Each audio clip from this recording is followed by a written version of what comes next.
Salut, je suis Cyriaque Bogou et aujourd'hui je vais parler de climat avec vous. Oui, de climat. Pourquoi? Parce qu'aujourd'hui nous voyons tous malheureusement les effets du changement climatique dans nos villes, dans nos villages, dans nos régions et surtout sur notre continent et le monde entier. Et j'ai eu la chance de vivre auprès de ma grand-mère, Feu Mimi Goï, qui nous a malheureusement quittés. Avec elle, j'arpentais les villages, les champs pour voir nos braves paysans faire ce travail. Mais aujourd'hui, force est de constater que ces braves paysans ne savent même plus quand il va pleuvoir, quand il ne va pas pleuvoir pour pouvoir gérer leurs semences ou bien leurs récoltes. Je m'engage aujourd'hui auprès de l'AFD, donc l'Agence française de développement, pour vous faire vivre un road trip, un voyage sur les initiatives du climat. Comment le financement de cette agence française a de l'impact sur nos populations et voire même notre pays. Je ne peux pas en dire plus, mais je vous laisse nous suivre dans ce road trip.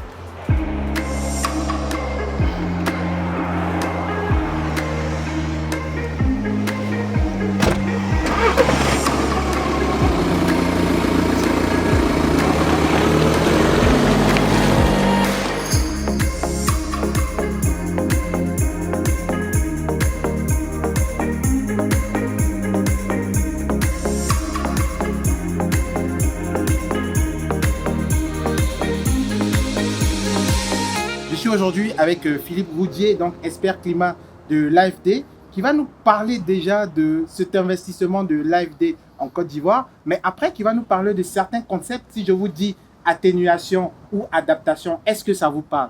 Je pense que comme moi, ça ne me parle pas trop, mais comme nous sommes avec Philippe, il nous en dira un peu plus. Donc Philippe, bonjour. Bonjour Cyriaque, ça va? Ça va. Est-ce que tu peux nous parler de l'investissement en termes de climat de l'AFD en Côte d'Ivoire? Bon, c'est vrai que ça fait longtemps, hein, tu as raison, qu'on investit dans le climat en Côte d'Ivoire. Hein. J'ai fait les calculs de 2017 à 2023. On a investi à peu près 1 milliard d'euros, c'est-à-dire 655 milliards de francs CFA dans des projets à co-bénéfice climat. Donc c'est quand même un chiffre assez important, mais ce qu'il faut souligner, c'est juste l'accompagnement en fait, de la Côte d'Ivoire dans ses engagements. Hein. Ce n'est pas nos projets, c'est vraiment les projets de la Côte d'Ivoire qu'on est heureux d'accompagner. Donc les projets de la Côte d'Ivoire. Mais le citoyen lambda que je suis, peut-être qu'il ne comprend pas cet investissement, il ne le voit pas, il ne le juge pas. Est-ce que tu peux nous en dire déjà, c'est quoi quand on dit adaptation, quand on dit atténuation dans le domaine du climat? Alors c'est vrai que tu as raison, hein, dans le monde du climat, il y a deux grands mondes, hein. Il y a l'atténuation et l'adaptation. L'atténuation, c'est un petit peu réduire ces émissions de gaz à effet de serre. Donc, vous savez, hein, le changement climatique, c'est les émissions de CO2. Et quand on fait de l'atténuation, on vise à moins en émettre. Voilà.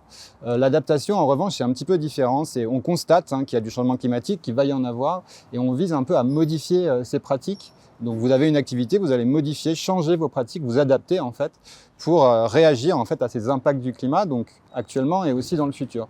Donc, si vous voulez, c'est deux types de projets qui sont un petit peu différents et on soutient les deux en Côte d'Ivoire.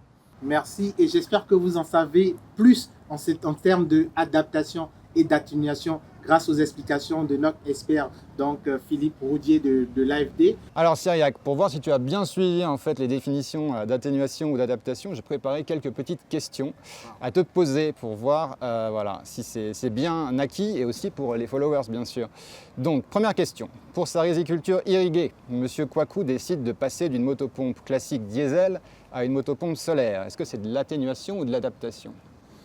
Là, je pense qu'il réduit ces trucs à effet de serre, donc c'est de l'atténuation. Eh oui, bravo, pas mal, bravo. Ah, yes!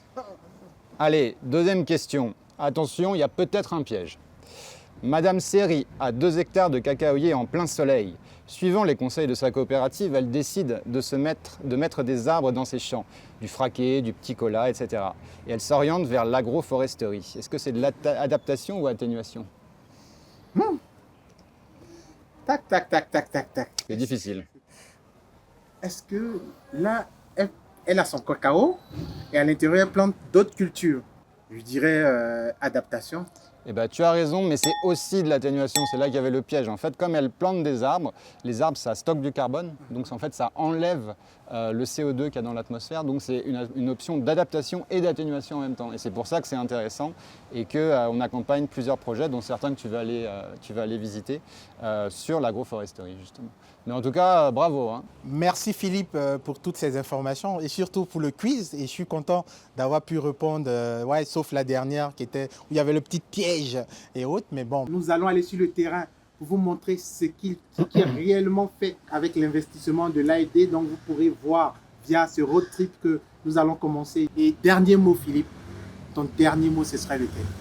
Eh ben, mon dernier mot, c'est que tu fasses un bon voyage sur le terrain. Hein. Je pense que tu vas aller voir des projets qui sont intéressants, hein, aussi bien en atténuation qu'en adaptation. Donc, essaye de faire le plein d'expériences et puis d'essayer de rapporter à tous tes followers un peu ce qui se passe sur le terrain, les projets qu'on soutient et surtout en fait les efforts que tous ces gens-là, les agriculteurs, les équipes projets font sur le terrain pour faire que le futur climatique soit meilleur en tout cas. Voilà. Merci pour toutes ces informations.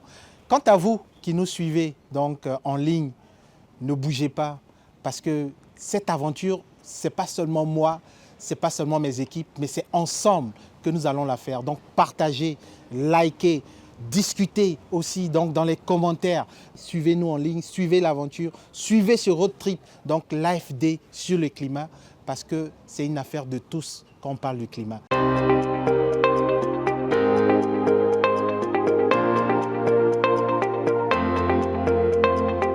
Là, nous partons à la Sodexam à la découverte du projet Vigiclim dont a parlé l'expert de l'AFD. Donc, c'est dans tout ce qui est météorologie. Donc, on va voir à quoi ça sert ce projet et comment il s'implémente dans la vie de nos agriculteurs et de la population, surtout dans la lutte du changement climatique.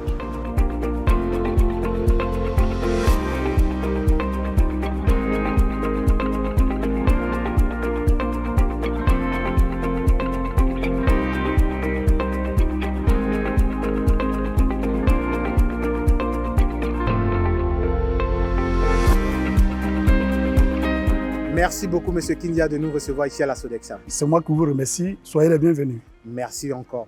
Donc, à la Sodexam, vous travaillez sur un projet qui est Vigiclim. Vous pouvez nous en dire un peu plus? Ok, effectivement, le projet Vigiclim, c'est un projet que l'État du Côte d'Ivoire a initié.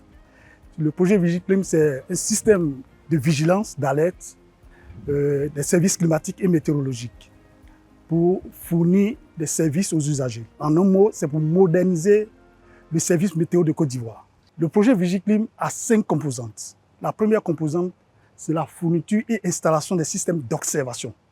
La deuxième composante, c'est les systèmes d'information. La troisième composante, c'est la construction du centre opérationnel, c'est-à-dire le centre d'alerte précoce, où il y aura aussi le centre régional d'étalonnage et de maintenance d'instruments au niveau régional. La quatrième composante, c'est le renforcement des capacités du service météo et en général de la Sodexam. Et la cinquième composante, sont des applications agrométéorologiques et les prévisions de multirisques au niveau national. Tout ce système intégré permettra à l'État de Côte d'Ivoire de faire des prévisions plus détaillées. Nos prévisionnistes pourront utiliser tous ces systèmes, ces stations qui seront installées et ces systèmes qui seront déployés pourront faire des prévisions à maille fine.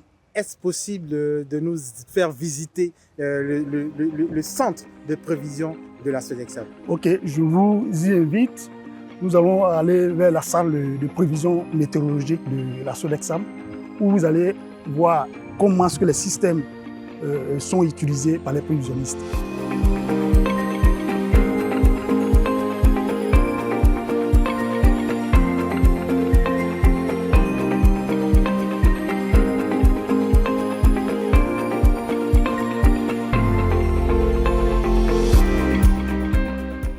Ici, nous sommes à la salle de prévision de la Sodexam. Donc, c'est dans cette salle-là que se passe tout ce qui est en termes de prévision météorologique. Ok. Voilà. Donc quand vous dites prévision météorologique, c'est quoi concrètement? En fait, la prévision, d'abord, c'est un domaine de la météorologie qui est chargé de prévoir, d'avancer dans le temps. D'accord. Avec les différents paramètres météorologiques, soit les paramètres primaires qui sont la température, le vent, l'humidité, la pression atmosphérique. Donc c'est ces paramètres-là qu'on on fait évoluer dans le temps pour donner une prévision météorologique. Mais pour faire évoluer ces paramètres, il faut bien évidemment avoir des outils. Oui. Donc ces paramètres nous sont fournis grâce à des stations météorologiques. Donc actuellement nous avons 14 stations synoptiques étendues un peu sur l'ensemble du pays. Et avec le projet Vigiclim, on va aller jusqu'à 31 stations. Ces activités-là sont faites par des ingénieurs qui font une veille météorologique. Donc ils travaillent 7 jours sur 7, 24 heures sur 24. Nous sommes à l'ère du changement climatique, donc on a une variabilité des phénomènes météorologiques. Donc sans cette veille-là, ça sera difficile de pouvoir capitaliser. Et au-delà de ça, ces informations aussi sont utiles à nos parents paysans. Parce que grâce à ces informations, ils peuvent planifier soit les semis ou la récolte de leurs produits. Nous avons l'outil du projet Vigiclim, qui est Synergie Web. En fait, c'est un outil web très performant qui nous permet d'allier à la fois les observations, d'allier à la fois le modèle, d'allier à la fois l'évaluation des messages aéronautiques et d'allier à la fois les tâches par rapport à chaque prévisionniste. On aura un radar. Oui. Or, le radar, il est vraiment important dans la vigilance météorologique. Donc, ça nous permet d'être encore plus pointus en donnant l'information météorologique. Donc, avec le radar, on peut savoir la quantité exacte des quantités d'eau précipitable dans le nuage. Donc, on peut dire que dans ce nuage qui arrive, il peut prévoir, par exemple, 300 mm de pluie. Donc, on sera encore plus précis. On encourage la population à faire corps avec les informations météorologiques pour organiser et planifier les différentes activités.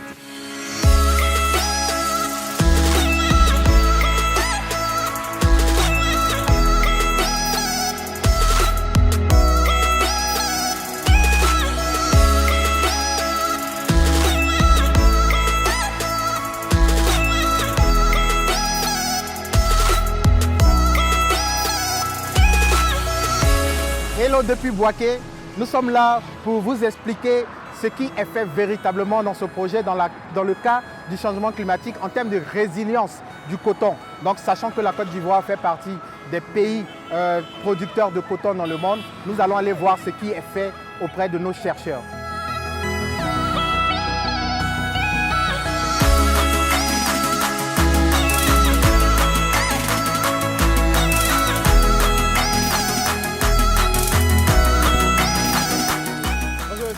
Bonjour, M. Syriac, comment vous allez? Très très bien.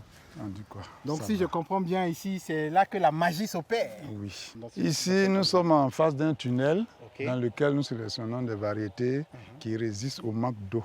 Quand vous dites manque d'eau, c'est-à-dire? Nous sélectionnons des variétés qui peuvent utiliser la plus petite quantité d'eau pour faire leur croissance et donner de la production, c'est-à-dire des cotons graines.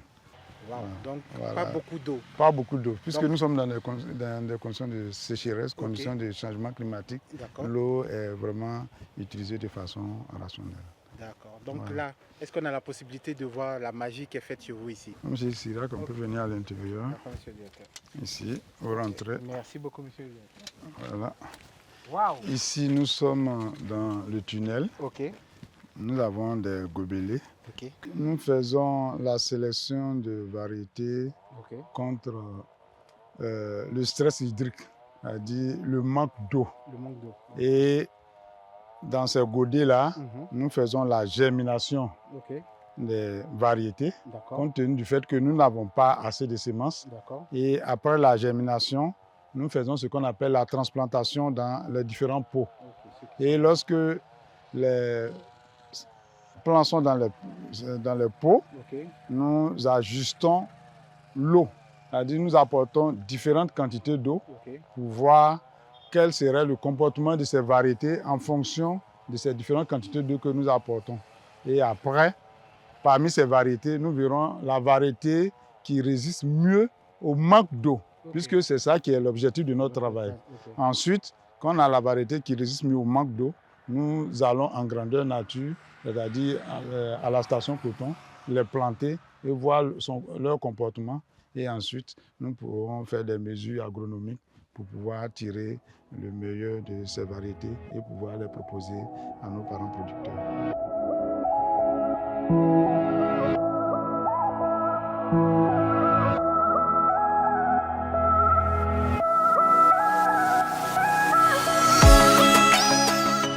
Ici, nous sommes sur une parcelle de sélection donc pour l'amélioration génétique du cotonnier. Quand vous dites parcelle de sélection, vous faites allusion à quoi? Oui, c'est une parcelle de sélection, c'est-à-dire qu'on a un ensemble de lignées, c'est-à-dire qui constituent des éléments qui sont issus d'un croisement, donc d'une descendance issue d'un croisement, à l'intérieur duquel on va choisir des individus qui présentent des caractéristiques d'intérêt. Ok. Voilà. Donc là, tout à l'heure, de l'autre côté, nous, on a vu des plants à qui on donnait moins d'eau, donc pour voir sa résistance. Oui. Donc après là-bas, qu'est-ce qui se passe ici dans votre champ? Oui, donc après là-bas, il dit que quand les plants vont atteindre leur stade de maturité, on va comme à ce stade par exemple, nous allons récolter les semences qui sont issues de ces plants qui présentent les meilleures caractéristiques que nous allons envoyer sur ces parcelles-là ici. Voilà, donc ici, il y a d'autres paramètres qu'on va évaluer et à la fin, on pourra choisir même encore à l'intérieur de ces populations qui auront été semées, certains qui présentent des caractéristiques qui nous intéressent. Donc, quand vous dites caractéristiques qui vous intéressent, c'est quoi concrètement? Voilà, donc la résistance à la sécheresse, ça veut dire que le manque d'eau, ça veut dire que par exemple, si les pluies ne viennent pas comme il se doit, il faut que la plante puisse résister. Voilà, et comme le paysan, par exemple, si les pluies se raccourcissent à cause du changement climatique, il faut que la plante soit capable de produire dans un laps de temps pour que le producteur puisse capitaliser son investissement.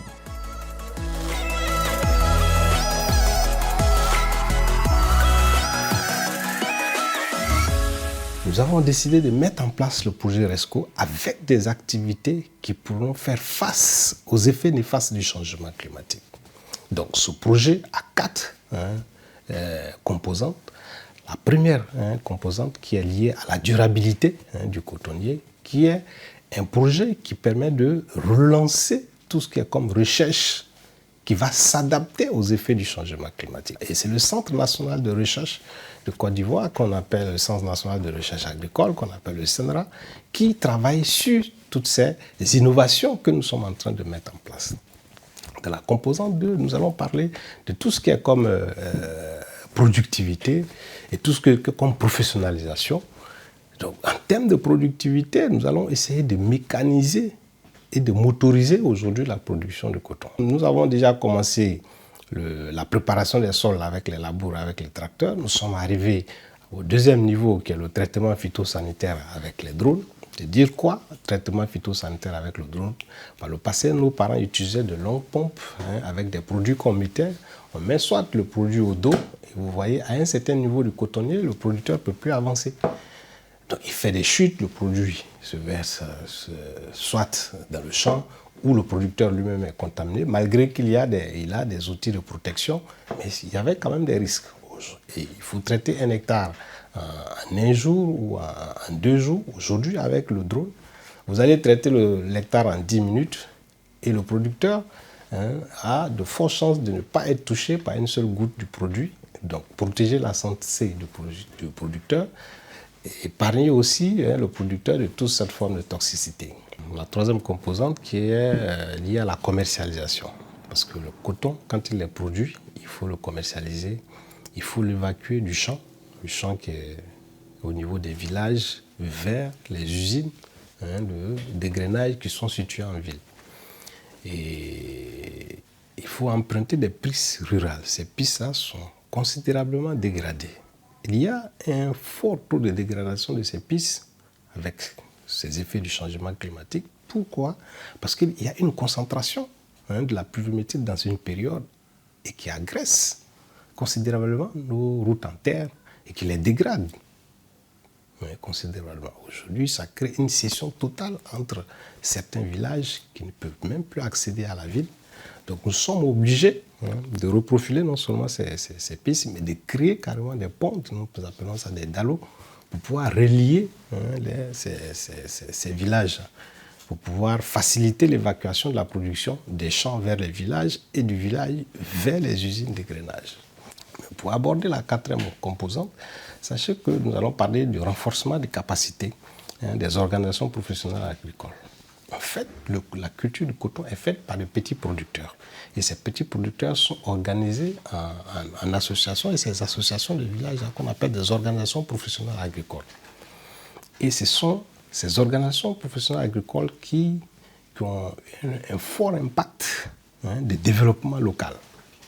Et ce renforcement de capacité que nous sommes en train de faire, nous sommes en train de capaciter toutes ces organisations de telle sorte qu'elles soient professionnelles et qu'elles pratiquent des activités qui permettent à ces organisations de vivre et de mieux s'occuper de la production de coton. Et cela permet de lancer durablement la production de coton. Merci à l'Agence française de développement qui ne cesse d'appuyer la filière coton depuis ces dernières années. Et nous disons que les résultats sont aujourd'hui palpables et visibles dans le cadre du RESCO, mais les effets du changement climatique et la nature du changement climatique restent complexes. Donc nous lançons un appel aux autorités avec les efforts que nous sommes en train de mener, mais il reste encore des efforts complémentaires à faire. Nous avons besoin de leur appui technique, de leur appui financier et de l'appui institutionnel pour relancer durablement cette production cotonnière du coton. Parce que le coton est la locomotive économique du Nord et contribue considérablement à la sécurité alimentaire de toutes les zones de production de coton de Côte d'Ivoire. Là, nous sommes en direct d'Adzopé. Avec Philippe, on parlait des investissements de l'AFD dans le climat en Côte d'Ivoire. Mais c'était peut-être abstrait parce qu'il y avait beaucoup de chiffres.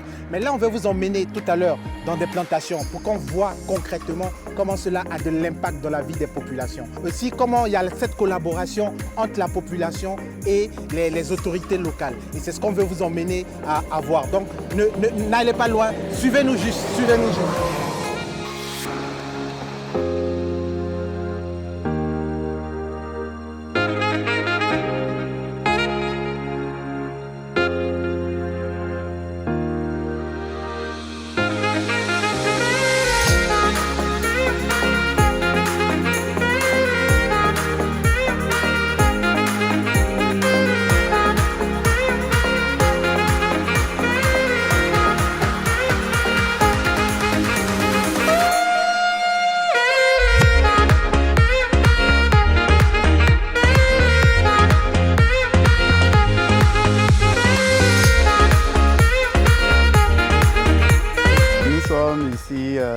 Dans ce champ de cacao pour vous présenter notre approche de l'agroforesterie à base de cacao. Agroforesterie, pour ceux qui ne connaissent pas, c'est quoi? L'agroforesterie, pour dire simplement, c'est associer sur une même parcelle des cultures avec des arbres forestiers. Donc ici, nous avons par exemple un Ivinja gabonensis qui est appelé le clé, qu'on a implanté ici. Et la présence de cet Ivinja sera bénéfique à tous les cacaoyers aux environs par la fertilisation qui provient de la litière, c'est-à-dire les feuilles qui vont tomber vont permettre de fertiliser le sol. L'ombrage que va engendrer cet arbre va permettre de protéger les cacaoyers à proximité. Et donc l'Ivinja aussi étant présent va permettre une conservation de l'humidité dans le sol, ce qui luttera contre la sécheresse. Donc notre approche vraiment de l'agroforesterie est faite du fait qu'on apporte un arbre pour résoudre un problème lié à la cacaoculture dans une zone. Les plantations qui sont âgées, qui ne sont plus productives, les producteurs ont tendance à les délaisser pour aller couper de nouvelles forêts et encore pire, aller agresser la forêt.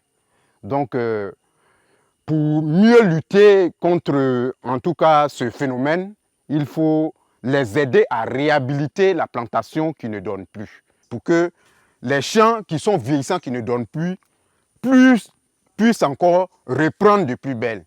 Ainsi, on a la chance de garder un peu de forêt et aussi de ne pas aller agresser la réserve qui est à côté, qui est nos biens à nous tous.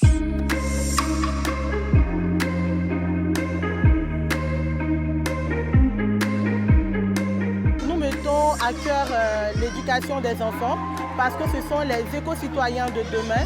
Nous voulons planter en eux une fibre environnementale afin que ceux-ci soient les ambassadeurs de la réserve naturelle de Mabiyaya et soient porteurs du message auprès de leurs parents, auprès de leur environnement propre. Nature en danger. Acceptons la lutte contre la disparition d'espèces tous ensemble. Unis pour le développement durable. Respectons la planète. Économisons les ressources pour les générations futures. Je vous remercie. La sauvegarde de l'environnement est une obligation pour chaque habitant de ce village parce que nous ressentons les effets du réchauffement climatique.